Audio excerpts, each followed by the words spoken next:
ধন্যবাদ সাংবাদিক বন্ধুসকল।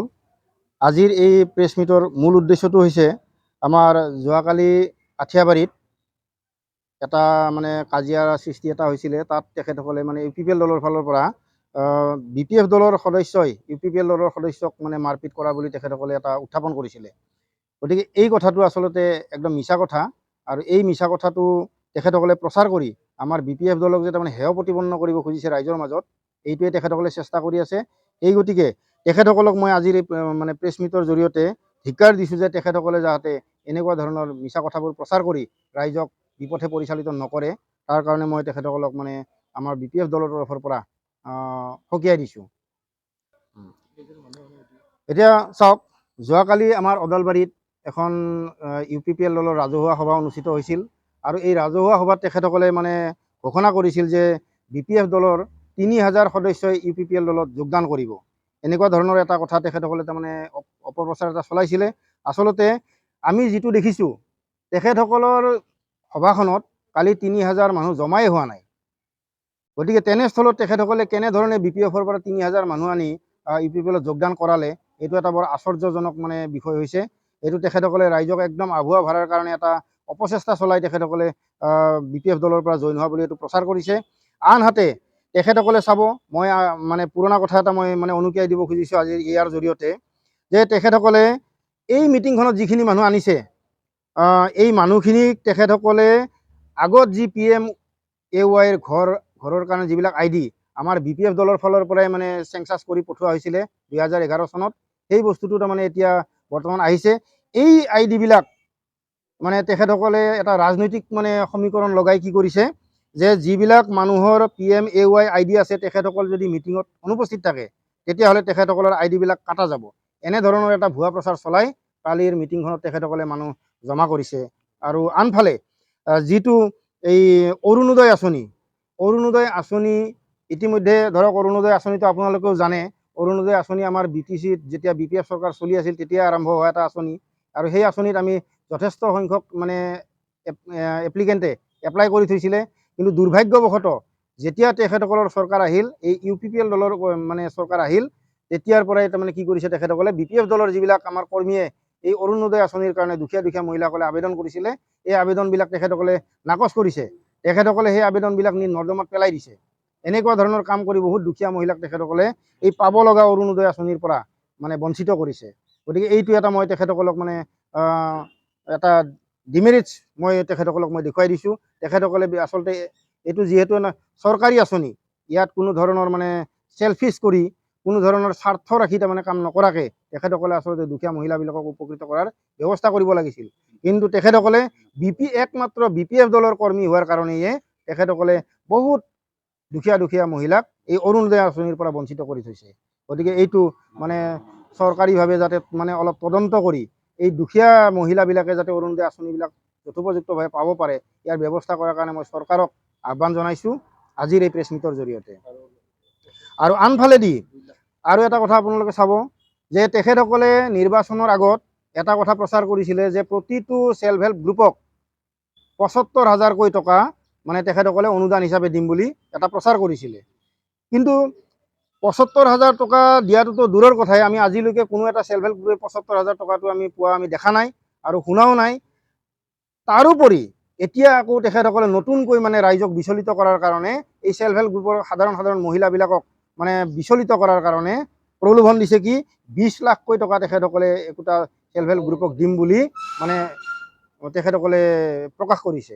কিন্তু এইটো আশ্চৰ্যজনক কথা, এনেকুৱা ধৰণৰ 20 লাখ দিব পৰা কোনো ধৰণৰ আঁচনি চৰকাৰৰ হাতত নাই বুলি আমি জানিব পাৰিছোঁ।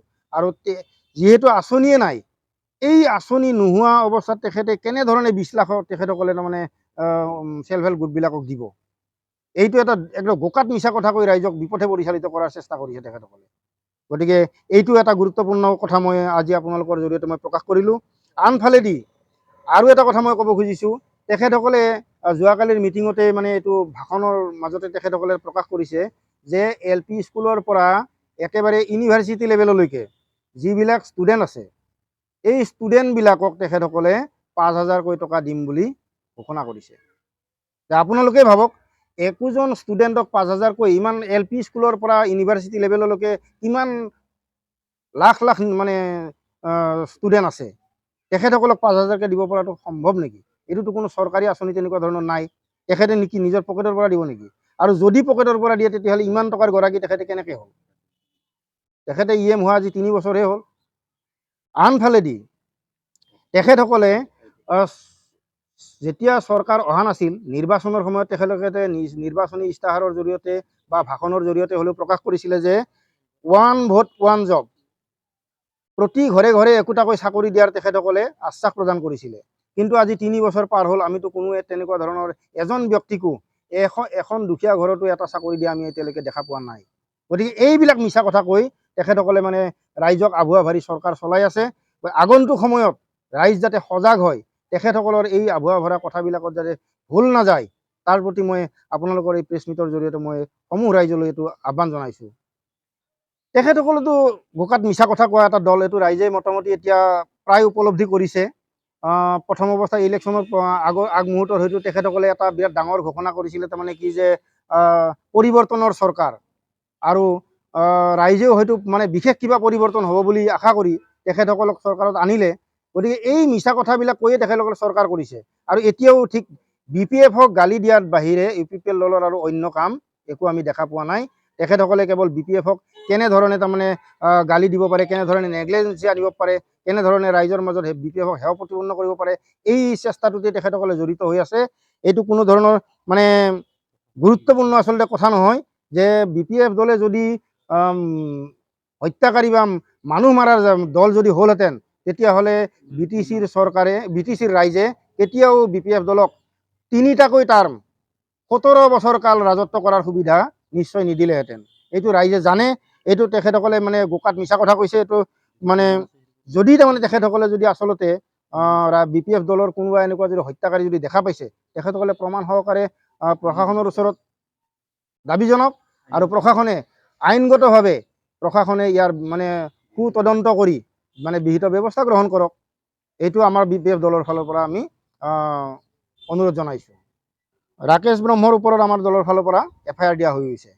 ইতিমধ্যে আমি মানে মছলপুৰ DC অফিচতে তেখেতৰ বিৰুদ্ধে FIR দিয়া হৈছে, আৰু তাৰ ওপৰত তদন্ত চলি আছে। এতিয়া কি ব্যৱস্থা আহে এইটো মানে আমি এতিয়ালৈকে জানিব পৰা হোৱা নাই। শ্ৰদ্ধাৰ কোকৰাঝাৰবাসী জনগণ, ইয়াৰ দ্বাৰা কোকৰাঝাৰ নগৰ কাৰ্যকৰ্তা সমিতিৰ অন্তৰ্গত অঞ্চলত বসবাস কৰা জনগণলৈ এটা জৰুৰী ঘোষণা আগবঢ়োৱা হৈছে। কোকৰাঝাৰ নগৰ কাৰ্যকৰ্তা সমিতিত প্ৰপাৰ্টি বা হোল্ডিং টেক্সৰ সেল্ফ এছেছমেণ্টৰ আৰু ৰি-এছেছমেণ্টৰ কাম চলি আছে। যিসকলে সেল্ফ এছেছমেণ্ট আৰু ৰি-এছেছমেণ্টৰ কামবোৰ এতিয়ালৈকে সম্পূৰ্ণ কৰা নাই, তেওঁলোকলৈ আমাৰ বিনম্ৰ অনুৰোধ, আপোনালোকে অতি সোনকালে অনলাইন যোগে সেল্ফ এছেছমেণ্ট আৰু ৰি-এছেছমেণ্টৰ কামসমূহ সমাধান কৰি লওক। তাৰ বাবে আপোনালোকে অনলাইন যোগে প্লে ষ্ট'ৰলৈ গৈ Assam property tax apps download কৰি এই এপছৰ দ্বাৰাই আপোনালোকৰ আধৰুৱা কামবোৰ সম্পূৰ্ণ কৰি ল'ব পাৰিব। নতুবা play.google.com/store/apps/ৱেবছাইটৰ জৰিয়তেও আপোনালোকে আপোনালোকৰ কামবোৰ সমাধান কৰি ল'ব পাৰিব। যদিহে আপোনাৰ অনলাইন যোগে আধৰুৱা কামবোৰ সমাধান কৰিবলৈ অসুবিধা হৈছে, তেনেহ'লে আপুনি কোকৰাঝাৰ নগৰ কাৰ্যকৰ্তা সমিতিৰ অন্তৰ্গত ৱাৰ্ড কমিছনাৰৰ কাৰ্যালয়লৈ গৈ প্ৰয়োজনীয় আবেদন পত্ৰ অৰ্থাৎ ফৰ্মখন সোনকালে সংগ্ৰহ কৰি লওক।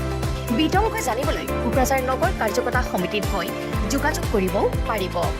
আপোনালোকৰ সহায়ৰ বাবে মেগা কেম্প অনুষ্ঠান অনুষ্ঠিত কৰা হৈছে।